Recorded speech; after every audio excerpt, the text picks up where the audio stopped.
자, 오늘은 우리가 계속해서 이 바울 시리즈를 공부하게 될 텐데요. 이 바울 시리즈를 공부하면서 지금 우리가 어디에 초점을 맞추냐면 바울에게 초점을 맞추면서 지난 두 번은 바나바에게 우리가 초점을 맞추는 연습을 했어요. 오늘도 마찬가지로 바나바에게 초점을 맞추는 이런 말씀을 서로 나누려고 그래요. 왜냐하면 바나바는 이 사도 바울이 되도록 만든 분이세요. 그러니까 이 바울이라는 이분이 이미 창세 전에 로마 제국 복음화의 일꾼으로 디자인되었다고 하더라도 이분이 이런 일을 하도록 이끄는 일을 스스로 하지 못하게 하셨어요. 하나님이 기름 부으신 정해진 도우미가 꼭 필요하도록 디자인하셨어요. 그렇기 때문에 이 도우미가 바나바예요. 여기서 있는 황 목사도 바울을 비교할 필요는 없지만 바울과 같이 사역을 한다고 가정을 했을 때 하나님께서는 그렇게 예정이 되어도 이 바나바 그룹을 붙여주지 않으시면 이 맡겨진 사역을 할 수가 없어요. 오늘 이런 부분을 우리가 같이 한번 나누려고 그래요. 저는 우리 아미 교회가 또 우리 아미의 팀들이 하나같이 바나바의 역할을 하는 복된 자들로 저는 확실히 믿고 있어요. 여러분들 없이는 여기서 있는 황 목사가 각 민족들을 향해서 복음을 전할 수 없어요.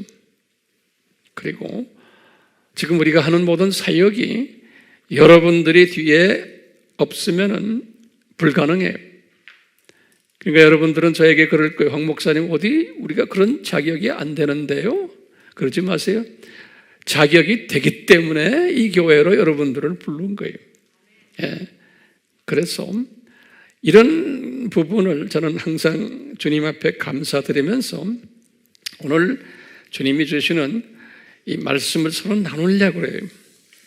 이 말씀의 오늘 제목이 성령님의 지시로, 사도행전을 보면 항상 성령님께서 지시를 했어요. 그래서 바울을 선교사로 세우는 일을 하도록 했어요. 특히 바나바에게 지시하시고 또 안디옥 교회의 그 팀들이 있어요. 시므온, 예수님의 십자가를 지고 갔던 시므온, 또 루기오, 또 마나엔, 이런 특별한 분들에게 성령님께서 지시하셔가지고 이 바울을 또는 사울을 로마 제국 향한 선교사로 만드는 일에 요분들을 사용하셨어요. 바울은 절대로 혼자서 하지 못해요. 우리가 이제 지난 시간에는 어떤 이야기를 했냐면 항상 제가 전제를 까는 게 예정적 하나님의 주권적 차원에서 이 모든 지금 말씀을 하고 있는 것 기억나시죠? 지난 시간에도 바울이 개종해서 14년이 되어서 온갖 훈련을 받았는데도 특히 선교지에 1차 선교여행을 가가지고 선교지에서 교회 개척도 하고 선교사 경험까지도 한 분이 옛 성품 그대로 가지고 있었던 모습을 우리가 상고했어요. 그래서 이제 바나바도 이렇게 생각했어요. 저 바울이라는 저 양반은 로마 제국을 향해서 복음을 전해야 되는 예정된 하나님의 종인데도 아직도 옛 모습 그대로 가지고 있구나. 저 사람이 라는 것을 바나바가 깨달은 거예요. 그래서 바나바가 지난 시간에 우리가 깨달은 것 중에 하나가 사람은 아무리 사역자라도 아무리 유명한 하나님의 종이라도 쉽게 변하지 않는구나. 연합사역도 잘 하지 못하는구나. 아무리 성직자들이지만 이것이 잘 안 되는구나. 그렇기 때문에 각자가 가지고 있는 자기의 은사극 또는 그 그릇만큼 하나님이 사용하시는구나. 이런 것을 우리가 배웠어요. 그런데 이 바나바가 이것을 깨달은 것은 하루아침에 깨달은 게 아니에요. 바나바는 예수님을 만난 것이 주후 30년이에요. 예루살렘 교회가 개척할 때 120문도가 있었죠. 120명. 그러니까 바나바는 마리아, 자기 여동생이에요. 마리아의 다락방, 거기 때 마가도 있었겠죠. 그러니까 이 마리아 집안의 형제들이에요, 바나바는. 그렇기 때문에 마가의 다락방, 마리아의 다락방 120명이 모였을 때 이미 바나바도 거기에 있었다고 우리는 보는 거예요. 그 말은 뭐냐면 바나바는 최초 기독교인 120명 속에 있었던 분이에요. 예. 이건 오리지널이죠. 그때 주후 30년부터 지금 주후 49년 예루살렘 총회 있을 때까지, 여기 이제 도표를 여러분들이 보시면 아시지만 이 긴 기간 19년 동안 예수님을 섬겼지만 이 바울을 통해서 사람은 쉽게 변하지 않는구나, 연합사역이 잘 안 되는구나를 깨달은 것이 바나바의 입장에서 보면 19년 걸렸어요. 그러니까 바나바는 나름대로 산전수전 다 경험하면서 또 바울과 같이 1차 선교 여행도 같이 다니면서 또 하나님이 특별히 예정되었다는 바울의 모습을 보면서 이게 사람이 변한다는 것은 쉽지 않구나. 이것을 바나바의 입장에서는 몇 년 걸렸어요? 19년 걸렸어요. 제가 이렇게 횟수를 자꾸 이야기하는 것은 우리가 지금 섬기는 이 하나님의 말씀은 역사를 통해서 우리에게 가르쳐 주세요. 성경 말씀은 역사서예요. 그렇기 때문에 역사하면은 연도를 알아야 돼. 시대 배경을 알아야 되고, 이 연도와 시대 배경을 모르고 성경을 해석하거나 가르치는 것은 아주 무지한 거예요. 무지한 방법이. 우리가 소경이 코끼리 다리 만지는 거랑 마찬가지. 그렇기 때문에 제가 여러분들 좋든 안 좋든 칠판에다 항상 연도를 써놓고 연도 가지고 하나님의 말씀을 제가 설명해 드리려고 그러는 거예요. 여러분들도 마찬가지. 가르치실 때 제 말 동의하시죠? 항상 도표를 그리고 지도를 그리고 연도를 그리셔야 돼. 입으로만 하시면 안 돼요. 그럼 효과가 없어요. 네. 자, 한번 이렇게 질문을 던져봐요. 이 바나바를 이렇게 19년 동안 지금 교육시킨 목적이 무엇일까요? 그 목적은 첫 번째가 뭐냐면 예루살렘 팀들하고 바울 팀들하고 로마 제국 복음화를 위해서 연합하게 하는 그 연합 조정관으로 하나님이 이분을 부르셔가지고 훈련시키신 거예요. 굉장히 중요한 개념이죠. 두 번째 목적은 이 중에서 특히 사울이라는 사람을 로마 제국 복음화에 선교사로 세우게 하는데 목적이 있었어요. 그러니까 이 두 번째 목적이 사울을 바울로 만들어가지고 로마 제국 선교사로 만드는 일, 여기에 초점이 있었어요. 바나바가 그 사명을 받은 사람이 이미 예수님께서 바나바에게 그것을 보여줬고 또 아나니아를 통해서 바나바에게도 가르쳐줬어요.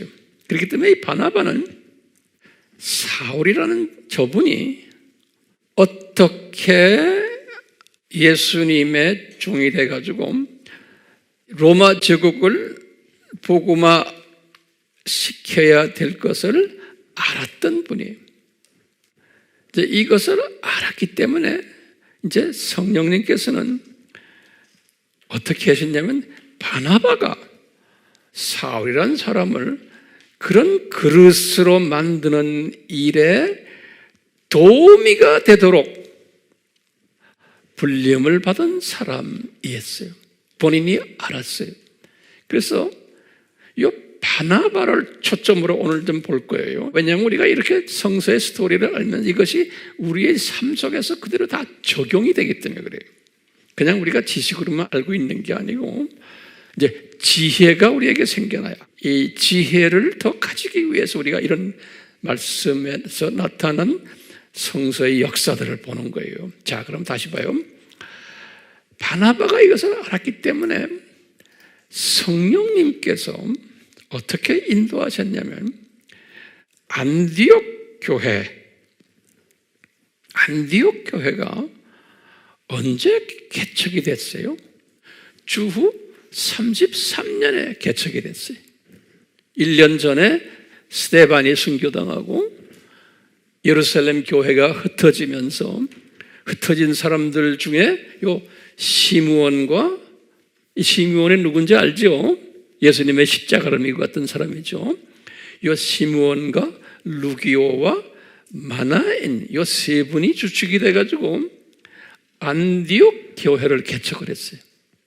요 지도를 보시면 요게 안디옥이 여기 지도를 보시면 이렇게 나오죠. 예루살렘에서 흩어져서 여기에 가서 안디옥에서 이제 교회를 개척해. 세 사람이 누구예요? 시므온, 루기오, 마나엔 요 세 사람이에요. 근데 이분들이 거기에 있는 요 안디옥에 있는 유대인들을 복음화하는 일, 다시 말하면 자기 교포들 복음화하는 일에다가 플러스 이 지역에 있는 헬라말을 아는 사람들, 다시 말하면 이게 지금 헬라말들 다 했기 때문에 이 당시에 로마 제국에서 헬라말을 아는 사람들에게도 복음을 전했다. 이렇게 성서에 보면 나와요. 그러니까 이 흩어진 사람들이 이 지역에 다 흩어졌거든요. 근데 대부분의 이 흩어진 유대인들이 예루살렘 교회 출신들이 고작해야 자기 교포들에게만 복음을 전했어요. 우리가 미국에 이민 간 사람들, 카나다, 호주, 유럽에 이민 간 사람들이 고작해야 내 민족에게만 하잖아요. 그렇죠? 이게 성서적이에요. 그런데 그 안에도 특별히 자기 민족이라면 거기에 있는 디아스포라들이에요. 자기 민족. 플러스 그 시티에 있는, 그 지역에 있는 외국인들을 또 복음화하는 일. 이거는 인색했어요.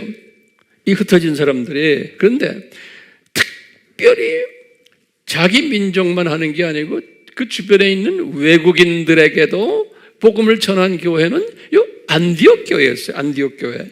그래서 이 안디옥 교회가 유명한 거예요.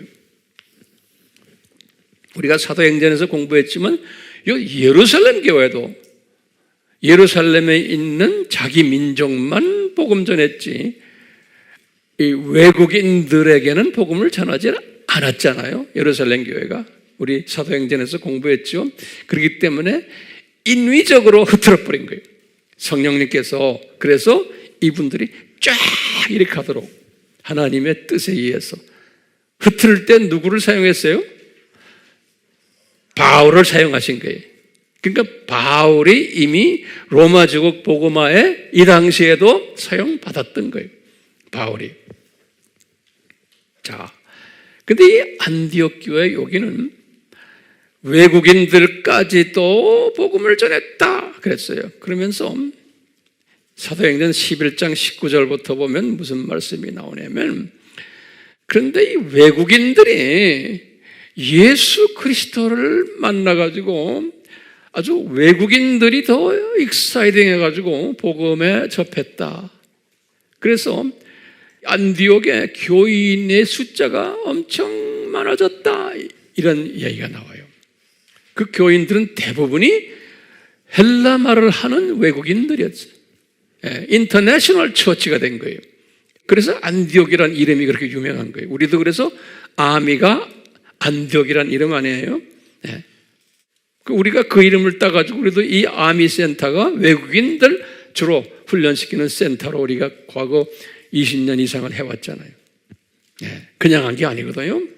자, 이런 과정 속에서 예루살렘에 있는 지도자들이 이 소식을 듣고는 이분들이 바나바를 이 안디옥 교회로 파송했어요. 이 파송한 게 언제냐면 지금 요때 요 교회가 개척해가지고 요 45년에, 그러니까 12년 동안 이 교회가 번창했다가 교인이 많아지니까 베드로와 야고보와 요한 이분들이 바나바를 이 교회로 파송했어요. 그래서 바나바가 요 45년에 안디옥 교회에 도착을 한 거예요. 바나바가 도착했는데 참 신기한 게 요 교회를 개척을 했던 시므온, 루기오, 마나엔이 성령님께서 그렇게 하신 거예요. 사도행전은 성령님이 지시하셨다 그랬어요. 성령님이, 얘들아 너희들 이렇게 지금 인터내셔널 교회가 됐는데, 이게 교인도 많아졌는데 너희들 힘으로는 안 된다. 이 바나바를 담임 목사님으로 모셔라, 그런 거예요. 그래서 바나바가 그냥 잠깐 방문 간 분인데 이 안디옥 교회의 담임 목사님이 되신 거예요. 이것은 다 누구를 부르기 위해서예요? 바울을 이제 부르기 위해서 하나님이 다 그렇게 하신 거예요. 뒤에 깔려 있는 게 바울이 중심인 거예요. 나중에 바울이 이 교회의 담임 목사님까지 되세요. 좀 이따 제가 설명해 드릴게요. 그러니까 우리의 삶 속에서도 마찬가지예요. 항상 주역이 있어요, 주역. 네. 지금 이 사건의 주역이 누구예요? 바울이에요. 이 바울을 주역을 세우기 위해서 지금 바나바를 저쪽에다 보내는 거예요. 바나바를 보내기 전에 이 주역이 이리 오게 하기 위해서 뭐예요? 이 안디옥 교회가 국제교회가 되도록 한 거예요. 그러니까 항상 우리가 사물을 볼 때 그런 접근 방법으로 보셔야 되는 거예요. 자, 제가 지금 이 연습을 시키는 거예요. 여러분들에게 지금요. 이 사고의 방법을. 예. 그러니까 예를 들어서 오늘날도 지금 뭐 문제들이, 사회 문제들, 뭐 코비드 이런 게 있죠. 이런 것들 이 자체만 보지 마시고 왜 이런 일들을, 어떤 걸 보여주시기 위해서 이런 일들을 벌리시는가, 이걸 보셔야 돼. 그럼 우리는 뭐라고 대답해요? 아하, 예수님께서 감람산 설교에 항상 말씀하신 대로 전염병들이 여기저기 일어나게 돼 있는 것, 내가 가까이 왔다는 사인이다. 그렇기 때문에 너희들은 깨어서 준비하라 그랬거든요. 그렇죠? 그러니까 그 예수님의 음성에 깨어서 준비시키기 위해서 이 코로나가 있구나, 이렇게 보셔야 되는 거예요. 이 코로나 언제 끝났냐, 이거 뭐 목사님 언제 끝납니까, 기도해 보셨어요? 나는 그런데 관심이 없는 거예요. 왜? 예수님이 산고가 반드시 있어야 된다고 그랬잖아요. 그렇기 때문에 산고라는 뜻은 뭐예요? 점점 더 나빠지게 되는 게 산거죠. 그렇죠? 예수님이 재림 직전에는 엄청나게 나빠질 거 아니에요.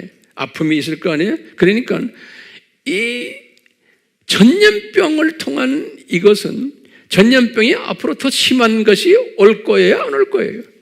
더 오게 돼 있는 거예요. 저는 그렇게 보는 거예요. 산고신학을 볼 때, 그러니까 우리는 이제는 이런 마스크를 통해서, 이런 것 통해서, 이런 삶에 이제는 익숙해져야 되는 거예요. 익숙해지면서 우리는 뭘 생각해? 아, 예수님이 가까이 오시는구나. 그러니까 내가 이것을 외쳐야지. 내가 지금 뭐 하고 있는 거야? 이 코비드-19에 빠져가지고 뭐 이러지 말고 나는 외쳐야지. 내가 알고 있는 예수님의 복음을 내가 나눠야지. 디지털 선교사 역할을 해야지 하는 여기에 초점이 가야 되는 거예요. 거기에서 초점 잃어버리면 안 되는 거예요. 자, 딱 왔잖아요. 지금 누가 여기 왔어요? 안디옥 교회? 바나바가 온 거예요. 바나바가 딱 왔는데 성령님이 바나바에게 말씀하시는 거예요. 그런데 내가 볼 때는 성령님이 요 세 분, 시므온, 루기오, 마나엔, 요 세 분에게 말씀하셔가지고 바나바를 지도자로 모시게 한 다음에 그 다음에 이제 네 지도자가 나왔죠. 근데 성령님이 이 네 지도자들에게 또 말씀하시는 거예요. 무슨 말씀하셨어요? 지금 여기 우리 안디옥에 뭐라고 말씀하시냐면, 여보시오, 당신들 여기 지금 다소에 7년 동안 있는 사울 이야기 들었지? 너희들 가서 사울을 모시고 오라는 거예요. 사울을 모시고 안디옥에 모시고 와서 동역하라 그러는 거예요. 그래서 이 안디옥 교회가 5명의 지도자로서 이제 시작하는 거예요. 그래서 그 명단이 사도행전 13장 1절에 나오는 거예요.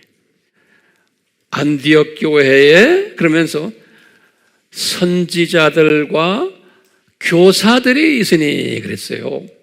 교사라 그랬어요. 뭐냐면 이 리더들은, 우리가 하나님의 종들은 선지자 역할도 하지만 교사 역할을 하는 게 중요한 게 선생님의 티처들. 그러니까 여러분들도 마찬가지예요. 선지자라는 것은 미리 알고서 이야기해 주는 사람이에요. 그렇죠? 말씀 가르치는 사람들이. 근데 교사라는 게 선생이라는 게 선생. 이분들 선생이었어요. 다 선생.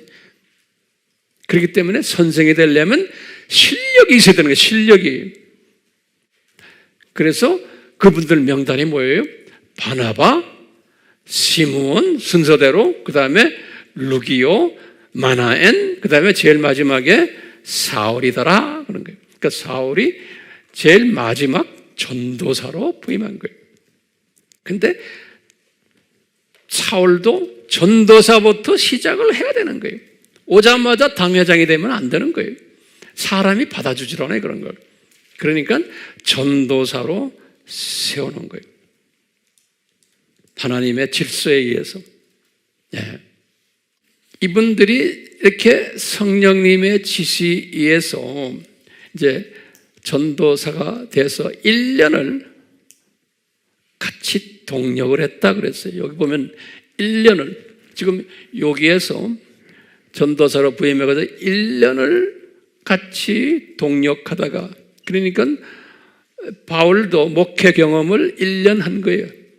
전도사로서 1년 하고 있는데 성령님이, 그러니까 성령님이 지시를 하셨다 그랬어요. 예. 무슨 지시를 하셨냐? 요 바나바와 바울을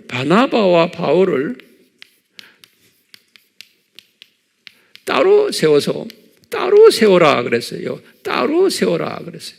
그냥 이렇게 별도로 세워놔라 그랬어요. 사도행전 13장 2절에 보면요, 성령님이, 그러니까 누구한테 말했겠어요? 요 5명들에게 말씀하신 거예요. 이 5명들에게, 이 지도자들에게 성령님이 따라세워라 그랬어요. 그러면 이제 우리 질문이 있어요. 성령님이 말씀하셨다. 그런데 이거 잘 적어 놓으세요. 우리가 이제 질문이 있어요. 첫 번째 뭐냐면 성령님이 어떻게 말씀하셨냐, 이 다섯 분들에게. 그러면 몇 가지 가능성이 있어요. 첫 번째는 성령님이 음성으로 들려줄 수 있어요. 그렇죠? 다메섹에서 이 사울이 음성을 들었어요. 예수님의 음성을. 그러니까 음성으로 이 다섯 명에게 다 들릴 수 있게끔 하셨을 수도 있죠. 예? 안 그러면 바나바에게만 할 수도 있고, 안 그러면 나머지 세 분들에게도 할 수 있고, 그렇지만 내가 볼 때는 다섯 명 다에게 하셨다라고 보는 게 더 논리적인 것 같아요. 두 번째는 또 어떻게 성령님이 역사하시냐면 꿈이나 환상으로 또 해주셨어요. 사도행전에 이런 일들이 여기저기에서 일어나요. 그렇죠? 세 번째는 또 어떤 가능성이 있냐면 하나님의 사자, 천사가 이들에게 와가지고 말해줄 수도 있어요. 네 번째로는 또 어떤 것이 있냐면 이런 것들이 없더라도 성령님께서 이 다섯 명에게 소원을 주시는 거예요. 소원을 주시는 것도 성령님이 하시는 거예요. 그래서 이 다섯 명이 다 같은 소원을 가지고 있어. 무슨 소원이냐면 우리가 로마 제국을 복음화하는 일에 우리가 앞장서야 되지 않을까? 우리 교회가 존재 목적이 이게 아닙니까? 이런 소원을 주시는데 서로가 회의를 하다 보니까 뭐냐면 바나바 담임 목사님과 말단 우리 교육 전도사님 이 두 분을 우리가 선교사로 내보내자라는 동의가 있었던 거예요. 이렇게까지 우리 볼 수 있는 거예요. 소원을 가져다가 이런 동의를 할 수도 있는 거예요. 아름다운 것은 참 우리가 이 중요한 것은 뭐냐면 이 다섯 명의 지도자들이 하나같이 한 마음이 됐다는 거예요. 예. 우리가 교회에서 당회를 하거나 무슨 모임을 할 때 항상 의견이 엇갈리는데 그건 주님이 원하시는 방법이 아니잖아요. 여기 안디옥 교회 보면 이 리더 다섯 명이 생각이 다 같았어요. 무슨 생각했냐? 바나바와 사울을 따로 세워서 이분들을 선교사로 내보내자 그런 거예요. 그런데 이때 선교사로 나가자 할 때 이분들의 생각은 이 로마 제국, 이게 터키 있잖아요. 여기까지 내보낼 생각은 안 했던 것 같아요. 항상 하나님께서는 그런 만큼 쓰세요. 순서대로. 어디다 보내냐? 구브로에 보내냐, 구브로. 여기서 가까운 섬이에요. 예? 구브로를 보내자는 의견이 서로가 동의가 된 거예요. 자, 구브로를 보내는데 왜 구브로를 보냈냐? 바나바의 고향이기 때문에 그런 거예요. 그러니까 바나바의 고향이기 때문에 이 구브로가 유대인이지만 여기서 태어난 디아스포라 아니에요? 그러니까 이 다섯 명이 다 동의한 것이 그 당시에 바울은 의견이 없었어요. 말단 전도사이기 때문에 웃분들이 하는 걸 그냥 따르는 거예요. 그러니까 구브로로 보냈다 그랬어요. 구브로로. 다시 말하면 바나바의 고향이기도 하지만 바나바는 항상 마음속에 내 고향을 복음화를 시키면 참 좋겠다는 그런 그 소원이 있었던 것 같아요. 그러니까 하나님께서 그 소원을 사용하세요. 그래서 이 다섯 명이 동의해가지고 이제 바나바와 사울과 거기에 또 한 분 따라오는 분이 마가였어요. 이 마가는 바나바가 볼 때는 자기 여동생 마리아의 아들이에요. 그러니까 바나바는 마가의 외삼촌이에요. 근데 그때 마가가 거기에 있었던 것 같아요. 근데 여러분들 항상 아셔야 돼요. 이 마가는 특별한 분이에요. 벌써 이미 마가는요, 어머니가 믿음의 어머니였어요. 그래서 돈이 많은 부동산을 많이 가지고 있는 믿음의 어머니의 마리아가 예수님이 살아계실 때에도 이분이 벌써 12제자 중에 한 분은 아니었지만 이 여자분이 항상 예수님을 뒤에서 모셨어요. 이름도 없이. 그래서 예수님께서 성만찬 하실 때도 그 마리아의 집에서 다 하게 하신 거예요. 항상 예루살렘의 다운타운에 예수님이 드날들던 수종을 예수님을 했던 분이 그 마리아라고 보고 있는 거예요.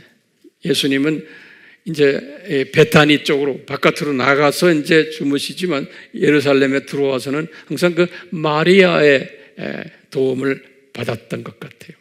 그러니까 그 마리아의 아들인 마가는 특별한 분이죠. 거기에 또 그 마리아의 오빠인 바나바도, 그러니까 예수님이 십자가 사건 있기 전 이야기, 이미 다 예수님과 교제했던 분들이 특별한 분들이죠. 그렇죠? 예. 이런 분들이기 때문에 이 마가도 내가 볼 땐 120문도 속에 들어갔던 것 같아요. 들어갔는데 마가는 특별한 선교사였어요. 마가는요, 여기다 내가 적어놨지만 주후 43년에, 이제 이 전통에 의하면 43년이면 어디예요? 요때 여기 43년에 마가는 애굽에 선교사로 간 사람이에요. 애굽에 젊은 나이에 가가지고 알렉산드리아, 우리 알잖아요. 여기에 가서 이 지역은 애굽 사람 중에서 꼽딕이라는 족속이 있어요. 꼽딕. 유명한 이름이에요. 꼽딕이라는. 그래서 내가 이게 원어로 적어놓은 컵딕이라고 그래요. 꼽딕 족속이에요. 요 애굽 사람들 중에서 요 꼽딕 족속들을 복음화를 시킨 것이 마가예요. 그렇기 때문에 요 마가는 애굽의 꼽딕 정교회의 교주, 창시자예요. 마가가. 그래서 지금도 애굽의 꼽딕 교회는 마가를 자기네의 시조로 보고 있는 거예요. 그래서 애굽 꼽딕 교회, 나중에 한 주후 한 400년 가까이 됐을 때 그 후손 중에 아주 유명한 분 한 분이 나와요. 아타나시우스라고. 그 사람은 우리 여기에 5교회가 있죠. 로마 안에 이 5교회 안에서도 최고 지도자 중에 한 분이었어요. 이 5교회를 리더하는 이 애굽 꼽딕 교회 최고 지도자로서 아주 영향력이 있는, 그래서 이제 이 사람을 통해 가지고 우리가 4개의 공회가 있죠. 첫 번째 공회의 이름이 뭐예요?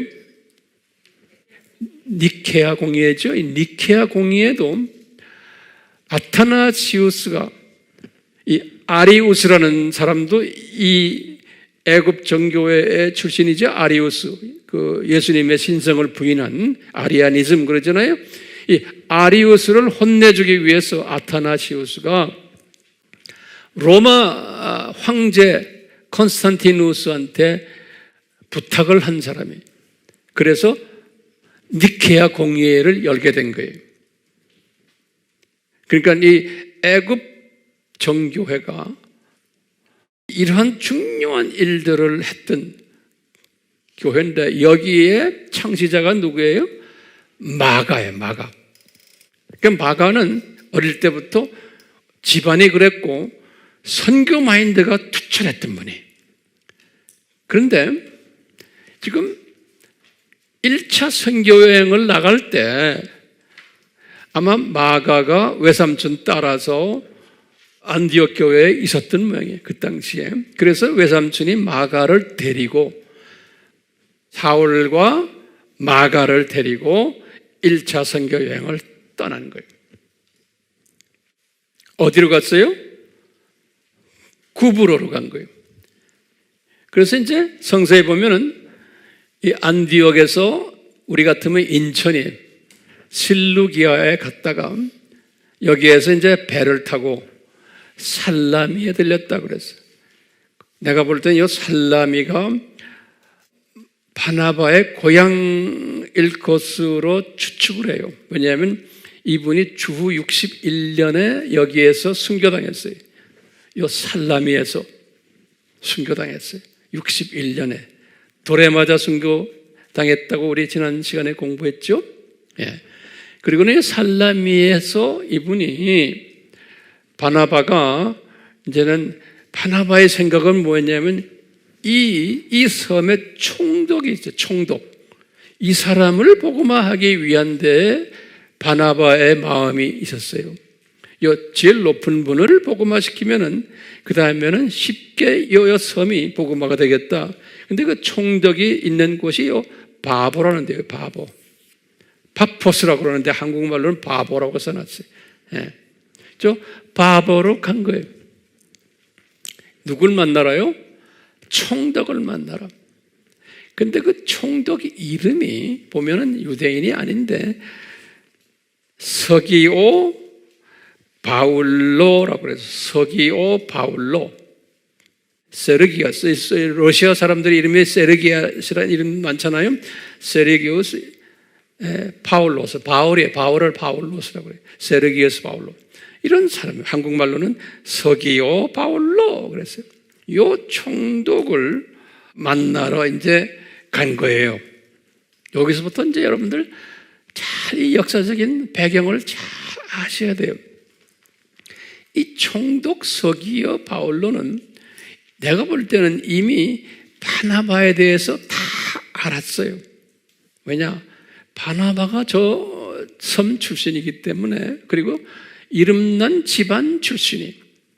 그래서 바나바도 그렇지만 그 여동생도 그렇고 그 당시에 그 예루살렘에 부동산도 많았고 부자들이고 또 이제 이 총독이 다 소문 들었을 거예요.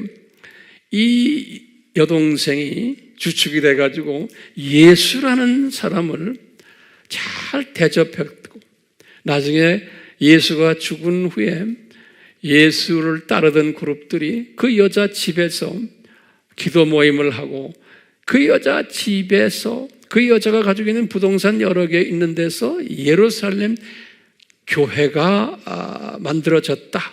그 새 종교가 저 집안을 통해서 만들어졌다라는 것을 어렴풋이 다 들었다고 보는 거예요. 이 누가요? 서기오 바울로가. 그러니까 자기 섬 출신들의 마리아도 알고 보면 그 집안의 줄기가 그쪽에 있지 않나 보는 거예요. 그러니까 이 자기 섬 출신이 새로운 종교를 만든 그룹이구나. 게다가 마리아의 아들인 마가라는 이 젊은이는 애굽까지 가가지고 교회를 만든 특별한 가족이구나라는 것을 요 서기오 바울로가 알고 있었다라고 저는 우선 전제를 해놔요. 이런 소문을 듣고 있었는데 지금 장본인들인 바나바와 마가가 여기에 도착했다라는 것을 들은 거예요. 네. 그러니까 이 서기오 이 바울로가 이분들을 초청을 했어요. 자기 관저로 초청을 해가지고 이제 그 초청해서 그 관저로 들어가서 일어난 일들을 누가가 이것을 다 기록을 해놨어요. 이 당시에 누가는 없었어요. 그 누가가 분명히 바나바한테서 이야기 다 듣고 마가에게서 이야기 다 듣고 썼을 거예요. 누가는 사도행전을 언제 쓰기 시작했어요? 본인이 직접 거기에 참여한 것은 2차 여행 때예요. 2차 선교여행 때 누가가 거기에 멤버였어요. 그렇지만 1차 여행 때는 누가는 아니었어요. 그래서 누가복음 1장 1절에 보면 내가 누가복음을 쓸 때도 그렇고, 왜냐하면 그 당시엔 누가가 크리스찬이 아니었기 때문에, 또 사도행전 쓸 때도 그렇고 자기가 그 관계되는 사람들과 인터뷰하고 내가 리서치를 하고 썼다 그런 말이 있어요. 우리 누가복음에서 사도행전에서 다 공부했죠? 했어요 안 했어요? 했죠. 이런 거 우리가 들여다보고 있어야 돼요. 똑같이 지금 이 사건도 누가는 본인이 직접 여기서 경험한 이야기가 아니에요. 그렇기 때문에 그들이 이렇게 했다, 저들이 이렇게 했다 이렇게 표현했어요. 누가가. 나중에 이제 2차 선교 여행 때 누가가 그때부터 우리들이라는 단어를 썼어요. 우리들이. 그걸 보고는 우리 이제 학자들이 그러는 게, 누가가 이때부터 선교에 참여했구나. 이제 그걸 보는 거예요. 자, 이제 보세요. 이렇게 해서 이제 누가가 이제 기록하기를 이 총독 관저에 이분들이 들어간 거예요. 딱 들어갔는데, 이제 그때 사울은 그냥 따라 들어간 것 뿐이에요. 그래서 초면이죠. 딱 들어가니까 그 총독 옆에 누가 있냐면은 아주 유명한 소위 예언가, 마술사라고 그러죠. 또는 성서에서는 그랬어요. 13장 6절에서 7절에 그랬어요. 거짓 선지자. 그 이름이 바예수라고 그랬어요. 바라는 말은 아들이라는 소리예요. 예수라는 말은 우리가 말하는 우리 예수님이 아니고 바예수 사면은 뭐냐면 구원자의 아들 그런 뜻이에요. 바예수라는 뜻은요. 우리가 말하는 그 예수님이 아니고 다시 말하면 구약으로 말하면 여호수아 이런 이름이에요. 바예수, 바란 거는 아들이라는 소리예요. 자, 이 이름이 거짓 선지자이고 마술사고 바예수고 이 사람의 표현이 많아요. 거기 보면요. 그 다음에 엘리마라는 이름도 썼어요. 이게 다 같은 이름들이 엘리마, 마술사, 거짓 선지자, 바예수. 이 양반이 총독 옆에 이렇게 있다가 뭐라 그러냐면 총독이 이들을 탁 보고는 처음에 만나자마자 서로 악수하고 반갑다. 너 기독교인으로 너희들이 개종했지 하고 이제 바나바한테 질문했을 거 아니에요. 그러니까 이미 총독의 마음이 어떻게 됐냐면 자기도 기독교인이 되고 싶다는 마음이 있었다 그랬어요. 지금 이 누가가 기록한 걸 보면 그래서 이분들에게 기독교가 뭔지를 설명해 주기 위해서 초청했다 그랬어요. 당신들 믿는 기독교가 뭔지를 알고 싶어서 그래서 지금 총독 관저에 들어갔는데 딱 들어가 보니까 이 마술사란 양반이 옆에 딱 의자 놓고 앉아서 뭐라고 그러냐면 총독님 저놈들 이야기 듣지 마세요 그러는 거예요. 그런데요 이 말을 딱 하는 순간에 갑자기 사울이 나타나는 거예요. 이제 어때부터? 그때 이름이 누가가 기록했어요. 바울이라 하는 사울이 그랬어요. 13장 9절에. 이때부터 바울이라는 이름이 등장하는 거예요. 13장 9절에. 이 바울이라 하는 사울이 갑자기 그 바예수예요. 그 마술사를 그냥 주목을 하는 거예요. 딱 들여다보고는 너 이놈아! 그러는 거예요. 그러면서 주목하면서 뭐라고 그러냐면 너 말이야 이 마귀 새끼야! 그러는 거예요. 성서에 보면 그렇게 되어 있어요. 10절부터 이 마귀 자식아 너 의의 원수 이놈아 너 지금 무슨 말 했냐? 그러는 거예요. 그러면서 거기에 누가가 뭐라고 그랬냐면 바울이 성령이 충만해가지고 이렇게 지금 이 마술사에게 꾸지람을 줬다는 거예요. 이 사건은 이 역사적인 사건이에요. 이 사건을 통해서 우리가 질문 던지는 게 하나가 뭐냐면 왜 바나바는 조용했냐 이거예요. 리더인데 그리고 이 사울은 거기에 그냥 게스트로 온 사람이에요. 게스트로. 왜 바나바는 조용했나? 그러면 저는 이렇게 보는 게 그 당시에 그 순간에 바나바가 성령 충만했다는 거예요. 바나바가 성령 충만하면서 바울도 성령 충만했고 두 분이 그러면서 바울은 성령 충만해가지고 말씀을 전했고 바나바는 성령 충만해가지고 성령께서 바나바에게 그러는 거예요. 이제 이 마술사에게 한마디 하는 것은 이제는 바울이 하도록 놔둬라.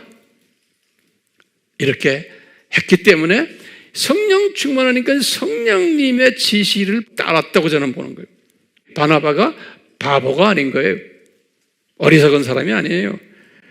그러면서 성령 충만해가지고 바울에게 이 리더십을 쫙 이렇게 나눠준 거예요. 리더십을. 그러니까 제가 사도행전 강전에서는 그랬어요. 바울이 바나바의 가방을 들고 뒤에 따라가다가 갑자기 그 가방을 바나바에게 주면서 선생님 이거 받으십시오. 나와서 한마디 뱉었다. 제가 그런 식으로 사도행전에서 얘기했죠. 예, 그거예요. 그 리더십이 바뀌는 순간에, 요 시간에. 그러니까 이건 바나바가 어리숙해서가 아니에요. 성령 충만했기 때문에. 그러면서 이제 바나바가 딱 본 거예요. 바울이 이런 설교를 하는 것을 딱 보고는 바나바가 기분이 좋았겠어요? 나빴겠어요? 기분이 대단히 흐뭇했다고 불러요. 왜? 아하, 드디어 이 양반이 선교사 기질을 가지고 있구나. 예수님이 나에게 로마 제국 복음화를 위해서 이 양반을 네가 도와라 한 것이 그래서구나. 이 기질이 있구나. 그때 이때까지는 한마디도 안 하고 조용히 구석에 앉아 있다가 안디옥에 와서부터 그냥 점잖게 혼자서 숨어서 이러고 있다가 선교제에 나와서 이 바 예수를 만나더니 요새 말하면 열을 내시는구나. 성령 충만해서. 그런데 그냥 그 말씀이 기가 막힌 말하는 거예요. 그러면서 말이죠. 바울의 입에서 예언이 떨어지는 거예요. 이 바 예수 앞에서 뭐라고 그러냐면 이놈아 예수님의 손이 너에게 얹혀졌는데 너 이제 봉사가 될 거다 그런 거예요. 즉시 봉사가 될 거라는 거예요. 근데 그 말 떨어지기 전에 그냥 봉사가 돼버린 거예요. 그래가지고 앞을 보질 못하는 거예요. 그러니까 이 능력이 바나바도 보면서 흐뭇했잖아요. 이 사도 바울의 능력이 나타난 거예요. 바울의 능력이 아니죠. 성령님이 바울을 그렇게 사용하신 거예요. 그것을 본 총독이 까무러쳐가지고 그 길로 무릎 꿇고 예수님을 영접했다 그랬어요. 예. 그러니까요. 바울이 이 사건을 통해서 정식으로 이제 선교사로서 쓰임받는 계기가 된 거예요. 이것은 누가 도왔어요? 성령님이 도우셨지만 누굴 사용하셔서? 바나바를 사용하셔가지고 하신 거예요. 그러니까 바나바도 기뻐했지만 성령님도 기뻐했고 바울은 내가 볼 때는 스스로 놀랬을 거예요. 어떻게 내가 내 입에서 나온 말이 그대로 이루어져 가지고 저 양반이 소경이 돼버리고 또 총독도 그걸 보고는 개종도 하고 바울은 바울대로 놀란 거예요. 그렇죠? 근데 바나바는 어때요? 다 아는 거예요. 이런 일들이 반드시 일어나야 된다는 것을. 그러니까 이 바나바는 나의 수건이 이제 이루어졌구나. 이제 바울이 제대로 사용받는구나. 이제 이렇게 아마 바나바가 마음이 즐거웠을 것으로 저는 보고 있어요. 그렇기 때문에 우리가 이제 질문을 던지는 거예요. 어떻게 바나바라는 사람이 이런 마음을 가질 수 있을까? 이거 아무나 안 되잖아요. 예? 이것이 우리가 관심거리 중에 하나예요. 아무리 선교사라도, 아무리 목사님이라도, 아무리 신학자라도 이 자기의 그 자존심이 다 깨어지는 이런 상황 속에서 이분이 즐거워할 수 있을까? 큰 그림을 보는 사람은 즐거워하는 거예요. 이 로마 제국을 향해서 복음화를 해야 되는 이 메시지를 받았기 때문에 자기가 하는 게 아니고 사울이라는 저 양반이 이 일을 해야 된다는 것을 알았기 때문에 이분을 띄워주는 데에 기쁨을 가졌던 거예요. 그런데 이게 아무나 안 되는 거예요. 아무나. 왜냐하면 이분이 가지고 있는 제가 볼 때는 세 가지의 속성이 있었기 때문에 그러는 거예요. 그래서 누가가 이분의 그 세 가지의 속성을 말했어요. 이 사도행전 11장 24절에 우리 항상 보자. 이분은 성품이 괜찮은 사람이었다 그랬어요. 예, 첫째, 다시 말하면 쓴뿌리가 많지 않았던 사람이었구나. 본성이 착한 사람이었구나. 그러니까 부모님들을 통해서 아픔을 많이 경험하지 않은, 그러니까 본성이 괜찮은 사람이었구나. 이것을 우리가 첫 번째 볼 수가 있어요. 두 번째는 누가가 뭐라 그러냐면 거기에다가 이분이 성령이 충만했다 그랬어요. 그러니까 본성이 괜찮은 데다가 성령이 충만하니까 영의 눈이 떠지니까 이 로마 제국 복음화의 그 그림을 이미 보게 된 거예요. 바나바가 자기가 본 게 아니고 자기가 하는 게 아니고 바울을 통해서 이 일을 하겠구나 하는 것이 쫙 본 거예요. 착한 사람이 돼가지고. 그래서 성령 충만한 사람이었어요. 거기다가 믿음이 충만했다 그랬어요. 세 가지 부분을 누가가 말했거든요. 무슨 믿음이에요? 예? 이분이 바울이 이제 반드시 로마 제국 복음화에 사용받을 것을 아신 거예요. 그 믿음이 있었어요. 믿음이. 이 세 가지 부분이 이 믿음이 있었기 때문에 바나바의 입장에서 보면 바울이 이렇게 딱 떴을 때 질투심 가지지를 않았어요. 오히려 축하해주고 기뻐했다는 거예요. 우리가 이런 마음을 가진 바나바가 되길 바라요. 저는 이 말씀을 이렇게 상고하면서 제가 만약에 바울이라면 바울 수준은 아니지만 여러분들은 바나바라고 나는 보는 거예요. 저를 이방 선교를 하도록 뒤에서 밀어주고 당겨주고 도와주는 분들이 여러분들이에요. 그러니까 여러분들을 예수님께서 저에게 붙여주신 거예요. 선물로. 아세요? 그래서 저는 여러분들을 보면 항상 그래요. 주님 고마워요. 이렇게 착한 바나바들을 나에게 선물로 주신 것. 난 항상 그래요. 자, 이때부터 바나바를 통해서 숨겨져 있었던 바울의 리더십이 이제 노출되기 시작하는 거예요. 이때부터 숨겨진 이 바울의 리더십이 노출되기 시작한 거예요. 이제 지금부터 잘 들으세요. 이분이 지금 이 순간부터 바울이 지금 바나바가 지금 어디 있어요? 요 지금 바보에서 일어난 일이에요. 그렇죠? 근데 바나바는 생각이 뭐였냐? 마가도 마찬가지고 이분들이 자기네를 파송했을 때는 구브로까지 가라고 파송한 거예요. 그래서 저들을 구브로로 보냈으니 이렇게 성서에 됐지 이 대륙으로 가라는 이야기는 없어요. 이 말씀 우리 잘 기억하셔야 돼요. 그런데 바울이 여기에서 리더십을 딱 가진 후에 여기 바보에서 예전에 내가 사도행전 말할 때 이런 말 했어요.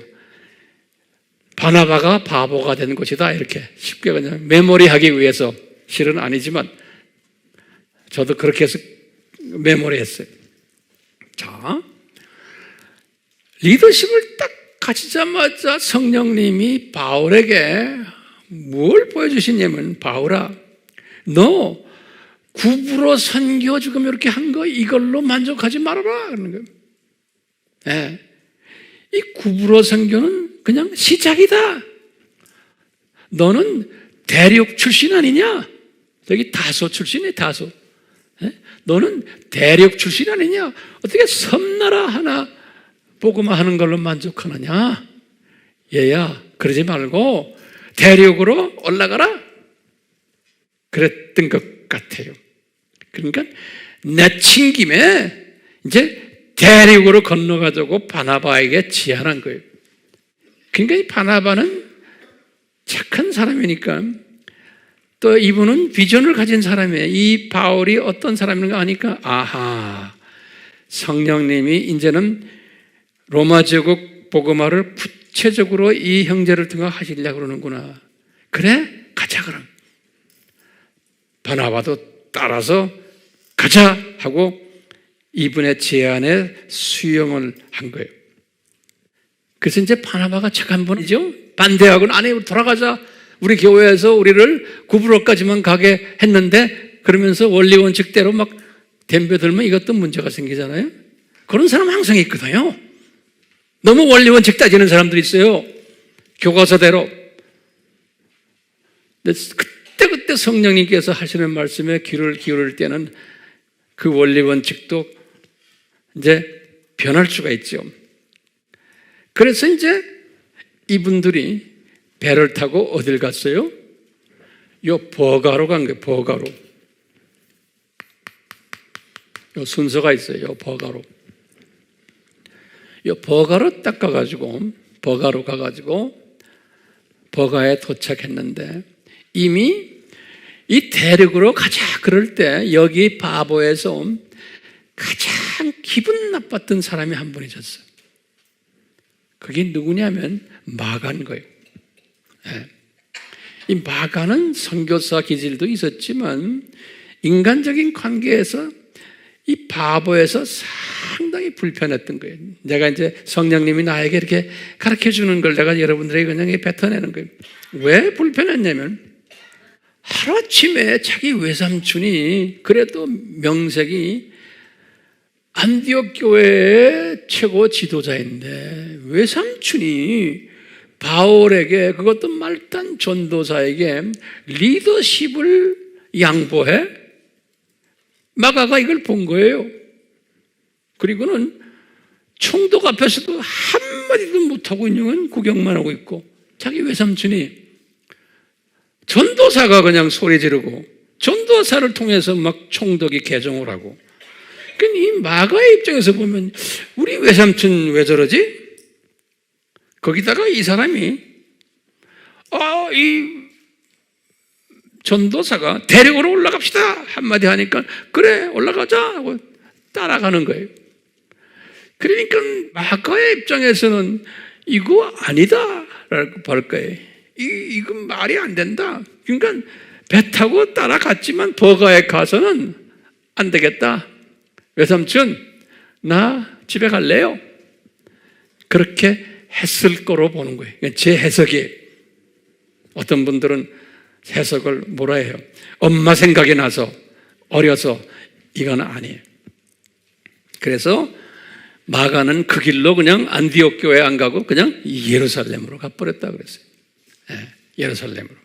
자, 이렇게 마가는 이 일을 했기 때문에 마가는 그때부터 바울과 관계가 서먹해졌어요. 그래서 바울도 나중에 깨달았어요. 이 유명한 마가 집안 외삼촌하고는 사이가 좋은데 나중에 외삼촌하고도 좀 떨떨한 사이가 됐지만 나중에 다 해결했지만 특히 마가한테 그래서 이제 마가를 항상 생각했어요. 바울이 사역이 커질 때마다 요 마가를 생각했어요. 그래서 디모데에게 붙여줬어요. 그래서 디모데에게 특별히 부탁하고 마가를 잘 섬겨라 하고 그래서 나중에 디모데와 마가는 좋은 동역자가 됐어요.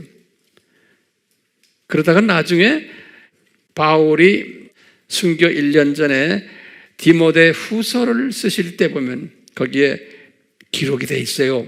뭐라고 기록돼 있어요? 4장 11절에 디모데후서 4장 11절에 디모데에게 부탁하는 거예요. 얘야 너 지금 거기 에베소인데 에베소에 마가도 같이 있지? 마가는 나에게 상당히 유익한 형제이기 때문에 그 형제 내가 보고 싶다. 네가 올 때 같이 와달라. 이런 부탁이 있어요. 이 성서를 하나하나를 보면은 아하 바울이 항상 요 마가를 생각해 왔었구나 라는 것을 알 수가 있어요. 동력한 관계라는 것은 성경에 기록이 안 돼 있어요. 그렇지만 항상 잊지 않고 있었다라는 것을. 디모데후서 4장 11절에 그게 기록되어 있어요. 자, 그래서요, 이때부터 보면은요, 요 버가에 딱 도착하자마자 이분들이 제일 먼저 어디로 들어가겠어요? 유대인 회당으로 들어가요. 근데 참 누가가요 13장 13절에 13, 13인데 13장 14절에 표현한 게 되게 기가 막힌 표현이 있어요. 이 바보에서 이제 바울이 바나바 선생님, 마가 우리 이제 대륙으로 올라가자 이제 그렇게 했다고 그랬잖아요. 올라가자 그럴 때 이분들이 이제 올라갔다라는 표현을 13장 13절에서 사도행전에 누가가 이렇게 표현했어. 이게 기가 막힌 표현이 바울과 그 동료들이 바보를 떠나서 밤빌리아 버가에 도착했다 그랬어요. 이제는 바나바의 이름이 없어져 버렸어요. 이 그룹의 대표가 바울이 돼버린 거예요. 바울이. 그래서 바울과 그 동료들은 바보를 떠나서 여기 지금 밤빌리아 지역인 버가에 도착했다. 사도행전 13장 몇 절에? 13절에. 요거 잊지 말아요. 굉장히 중요한 설명이에요. 이 말은 뭐냐면 이때부터 바나바가 자기의 리더십을 바울에게 주셨구나. 기가 막힌 바나바의 아름다움에. 네. 자, 이때 이분들이 도착하자마자 유대인 회당에 들어갔어요. 유대인 회당에 들어가가지고 그때부터 누가 복음을 전하냐면 꼭 바울이 복음을 전해요. 바나바는 조용해요. 기가 막히게. 그러니까 이 바나바는 엄청 훌륭한 사람이에요. 인격이 대단한 사람이에요. 네. 근데 그 인격이 어디에서 오냐면 예수님께서 바나바에게 가르쳐줬기 때문에 그래요. 너 저 형제 네가 세워라. 저 형제 네 손에 있다. 그러니까 이 말씀에 순종하는 이 바나바, 자기의 자존심 다 깎아내리면서 기가 막힌 믿음의 형제. 그래서 성령 충만, 믿음 충만했다고 그럽니다.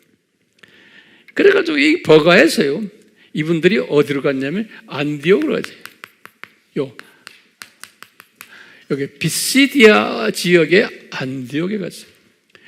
요 안디옥에 도착을 해가지고요, 또 유대인 회당에 들어가가지고 설교를 하는데 13장 16절부터 그 밑으로 보면 뭐가 나오냐면 바울이 설교를 해요. 바울이 이때부터. 그러니까 바나바는 항상 뒤에 그냥 서 도와주는 거예요. 그리고는 13장 45절에 보면 복음을 듣던 이분들이 누구한테 대적을 하고 덤비냐면요, 바울에게 대접하고 덤비. 바울에게. 13장 45절에. 그러니까 이분들도 보기에 바울이 리더구나라는 걸 아는 거예요. 저 바나바에겐 대적하지 않아요. 네. 그러다가 이제 13장 46절, 49절에 보면은 바울과 바나바를 박해하더라. 그럴 때 박해도 바나바가 뒤에 나와요. 바울을 먼저 박해하고 그 다음에 바나바를 박해하더라. 그래서 신기하게 13장 50절에 그랬어요. 그러니까 이제 누가 이제 리더로서 나타나는 장면들이 바울이 리더로서 나타나는 게. 예. 그렇지만 뒤에 더 훌륭한 보조자 바나바가 있었던 거예요. 그래가지고 이분들이 어디로 올라가려면 여기 안디옥이죠. 이고니움으로, 여기 지금 이고니움, 그 다음에 이제 루스트라, 더베 이렇게 나오는데요. 이고니움으로 갔다는 얘기가 딱 나와요. 그러다가 이제 이고니움에서 여기 지도 보시면 이고니움 나오죠. 여기서 루스트라로 갔어요. 루스트라에.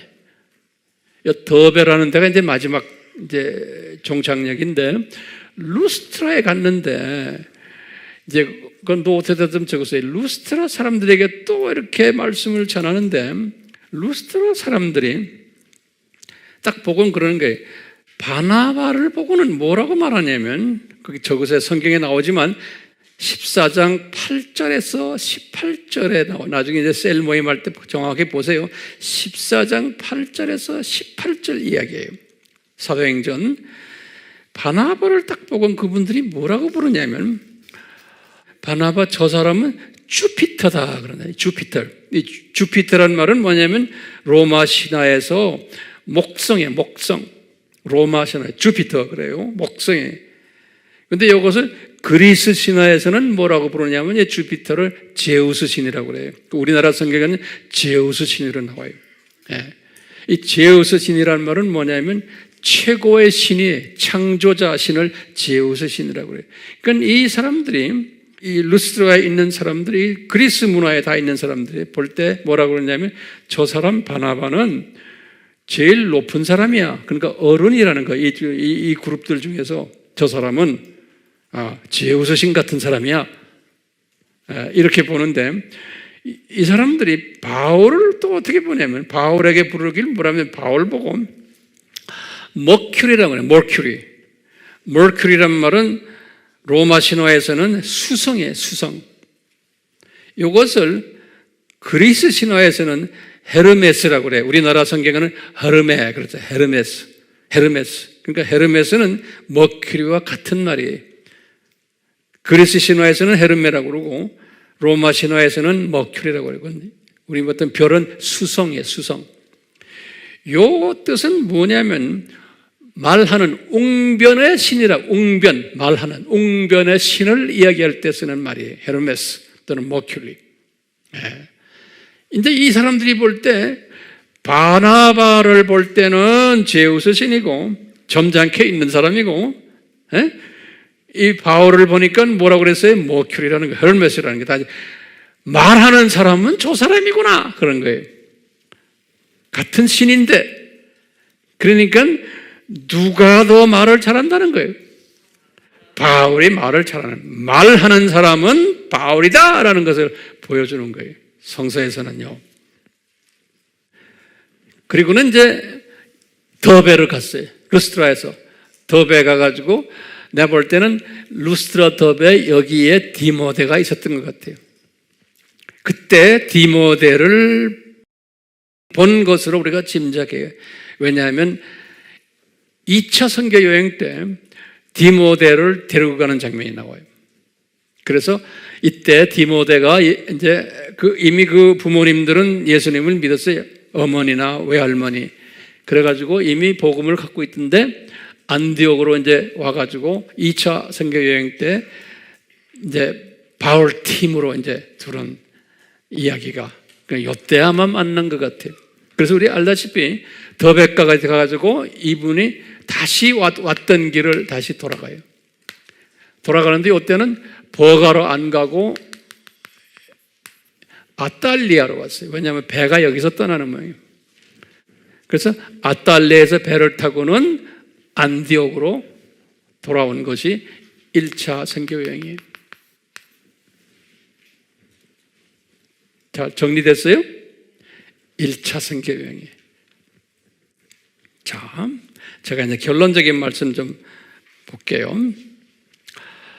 안디옥으로 돌아왔어요.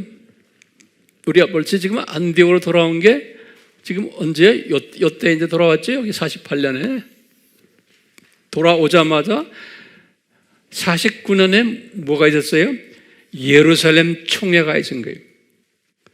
그래서 예루살렘으로 이분들이 바나바와 바울이 예루살렘으로 내려간 거예요. 왜냐하면 예루살렘 총회가 왜 그러냐면 예루살렘에 있는 지도자들에게 여기에 있는 디아스포라 출신들, 또 이 교회 출신들, 유대인들이 바울이 한번 휩쓸고 갔잖아요. 바울이 휩쓸고 가면서 여러 가지 바울이 주로 말을 했으니까 바울의 가르치는 신학에 대해서 의문을 제기했어요. 그 의문을 제기한 게 여기에 보고가 됐어요. 그러니까 이제 안디옥에 있는 사람들도 바울에 대해서 막 그냥 문제 제기하고, 여기 있는 사람들도 문제 제기. 당신 선교지 다니면서 뭐라고 가르쳤어? 하고, 다시 말하면 구약의 모든 율법은 이제는 구원의 요건이 안 된다.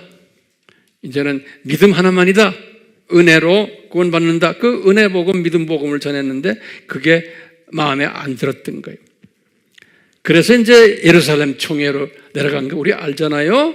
내려가가지고 이제 신경회를 하다가 성령님이 바울 신학이, 은혜와 믿음 신학이 그게 성서적이다라는 것을 확인을 시켜준 거예요. 예. 그때부터 바울 신학, 은혜 신학이 이제는 자리매김이 된 거예요. 이때 누가 도와주느냐? 바나바가 도와준 거예요. 중간에서. 그래서 성령님께서는 예외 조항도 좀 있었지만 하여튼 이제는 바울 신학을 이제 정식 신학으로 만들어서 그때부터 신약의 모든 이 신학이, 이 구원론 신학이 그때부터 이제 이어지는 거예요. 그러니까 바울이 그때부터 어깨가 올라갔겠어요? 안 올라갔겠어요? 이 사람이 하루아침에 지도자가 됐고, 성서에 보면요, 이 예루살렘 총회가 있고 내려와가지고 15장 30절에 보면 안디옥 교회의 담임 목사님이 바울이 됐어요. 바나바가 담임 목사직까지도 양보한 것을 15장 35절에 보면 나와요. 어떻게 나오는가?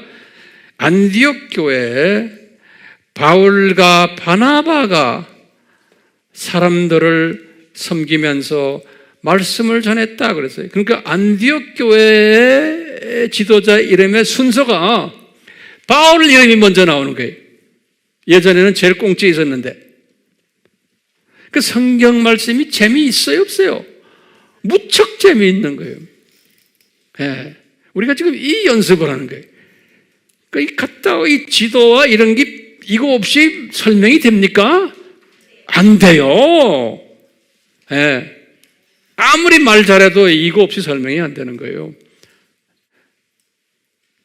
15장 몇 절이에요? 35절이에요. 안디옥 교회의 지도자 두 분 이름이 나오는데 이분들이 말씀 전하고 가르쳤다 그랬는데 그때 보면 바울과 바나바가 순서가 바뀌어버린 거예요. 그러니까 이제는 바울이 사람이기 때문에 하루아침에 뜬 거예요. 이제 뜨니까 내가 볼 때는 교만기가 좀 많이 들어갔던 것 같아요. 그래가지고 이분이 교만기가 돼서 이제 소위 우리나라 말로 하면 당회장이 된 거예요. 당회장. 예?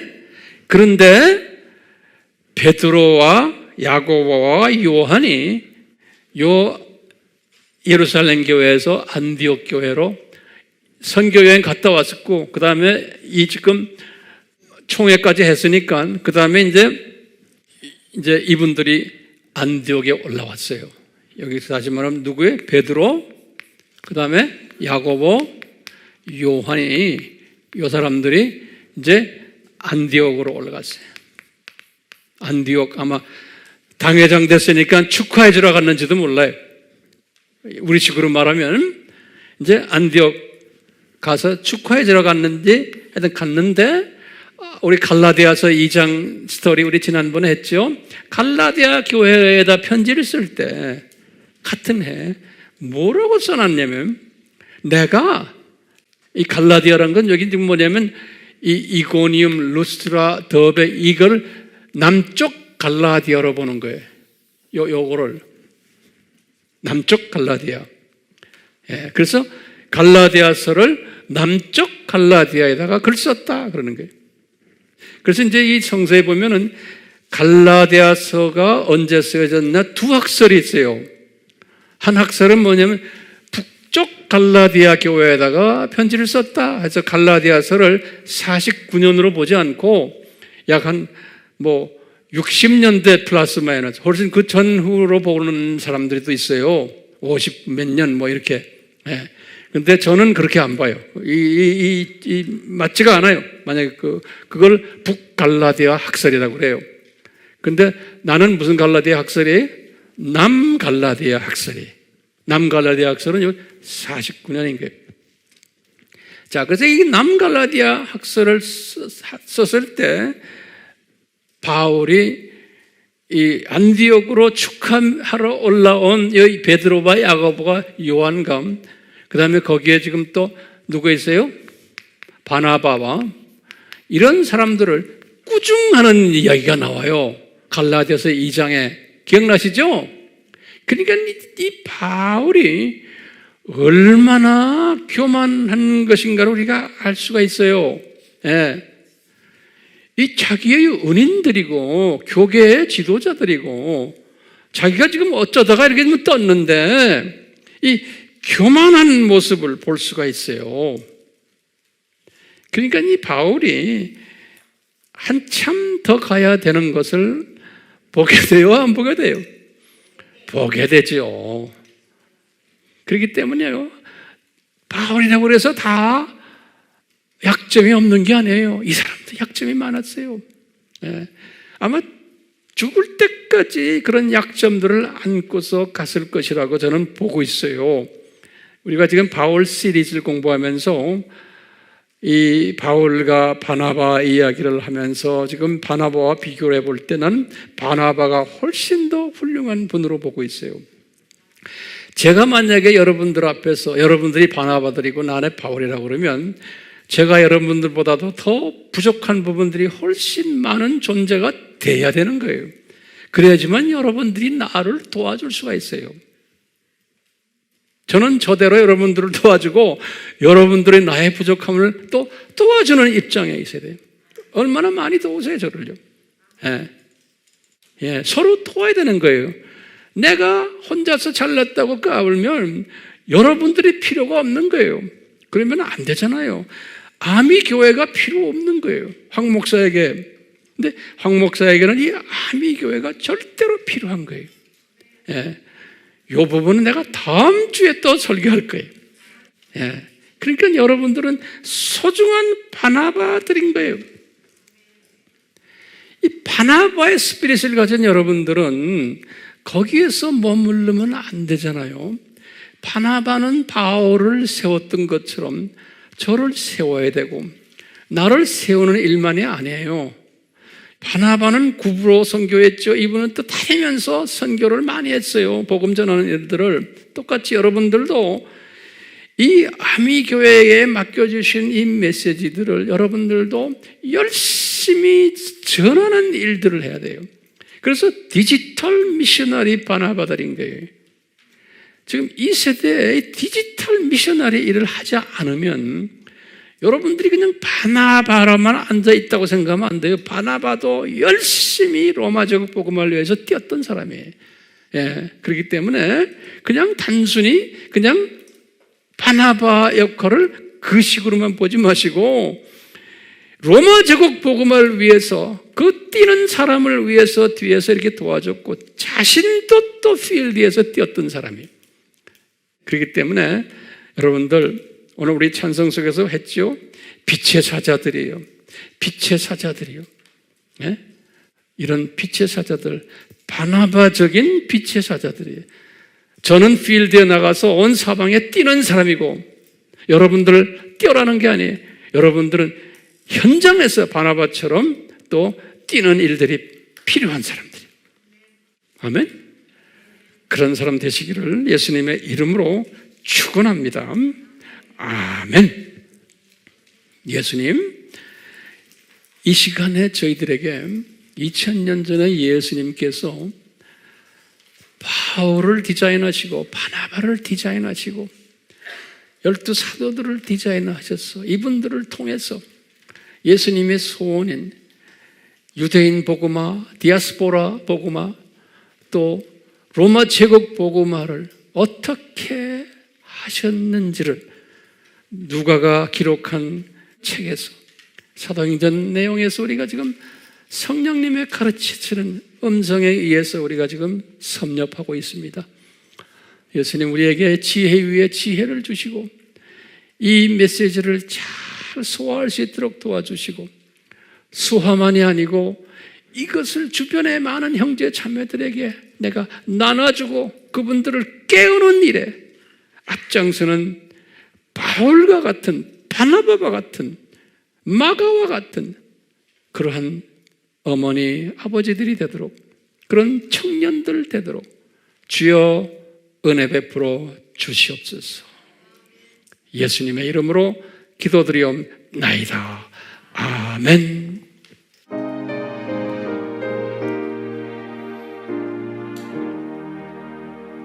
우리가 지금은 나그네 되어도 화려한 천국에 오자나 가리니, 이 세상 있을 때 주 예수 위하여 끝까지 힘써 일하세. 주 내게 부탁하시니 천사도 응모하겠네. 화목해 하라시 우주의 말씀에 온 세상 널리 전하세. 주 예수 말씀이 온 세상 만민들 유한한 죄에서 떠나라 하시니, 이 말씀 듣고서 새 생명 얻으라 이 기쁜 소식 전하세. 주 내게 부탁하시니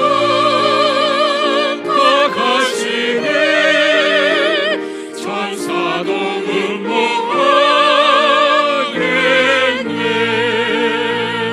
화목해 하라시 구주의 말씀에 온 세상 널리 전하세.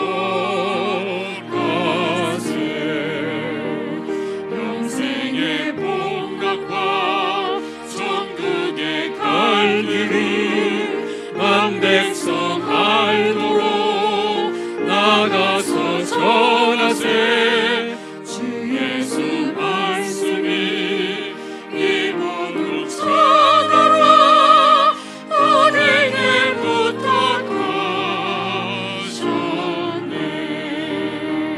주 내게 부탁하시네.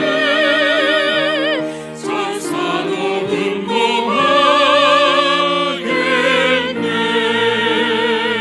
화목해 하라시 구주의 말씀에 온 세상 널리 전하세.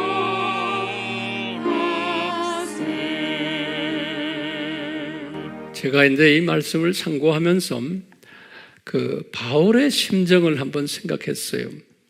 바울은 이 사명을 받고는 주변을 보지 않고 그냥 사역 중심으로 달려갔던 사람 같아요. 이런 사람들 분명히 있어야 되고, 이런 사람들을 주님이 사용하시지만 이런 사람들이 가지고 있는 약점이 있는 거예요. 뭐냐? 눈을 가려놓고 앞만 보고 달리는 사람이기 때문에 주변을 보지를 못하는 거예요.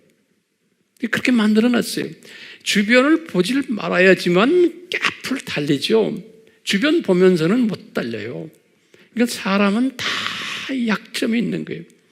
바울도 그 약점을 가지고서 사역을 했어요. 근데 바나바는 어때요? 바나바도 약점이 내가 볼 때는 또 많았어요. 이분은 주변을 너무 많이 봐. 그래서 사역 중심이 아니고 사람 중심인 또 약점이 있기도 하고 장점이기도 한. 그렇지만 내가 볼 때는 누구나 다 이런 약점들이 있고 장점이 있는 거예요. 그러니까 사물을 볼 때, 사람을 볼 때 항상 그런 시각으로 보셔야 돼요. 그게 성령 충만한 사람이에요. 성령 충만한 사람은 양면을 다 보는 사람이에요. 감사한 것은 우리 AMI 교회는 완전하지 않지만 이 양면성을 항상 보면서 주님을 섬기는 사람들이 대부분이 우리 교회 교인들이에요. 그래서 우리 교회는 다툼이 없나요? 다툼이 없어요. 왜냐? 한쪽만 보는 사람은 다투게 돼 있어요. 왜? 다툴 때는 자기가 애꾸인 것을 모르는 거예요. 여기 다 보는 사람은 저 사람 시각이 어느 수준인 거나 볼 수 있는 거예요. 근데 우리 모두는 이 말씀 속에서 항상 이 시각을 양쪽을 다 보는 시각적으로 만들기 위해서 성령님이 이런 말씀을 우리에게 허락하세요. 그러니까 모든 것을 다 이렇게 섭렵하는 바울의 장단점, 바나바의 장단점을 다 보는 그런 이런 사람들을 사용하신 우리 예수님, 위대하신 예수님이시고 창조주이시죠? 아멘. 부부관계도 마찬가지고 자녀들 관계도 마찬가지. 다 마찬가지. 삼위 하나님의 이 가르쳐 주심이 우리에게 떠나지 않기를 축원하옵나이다. 아멘.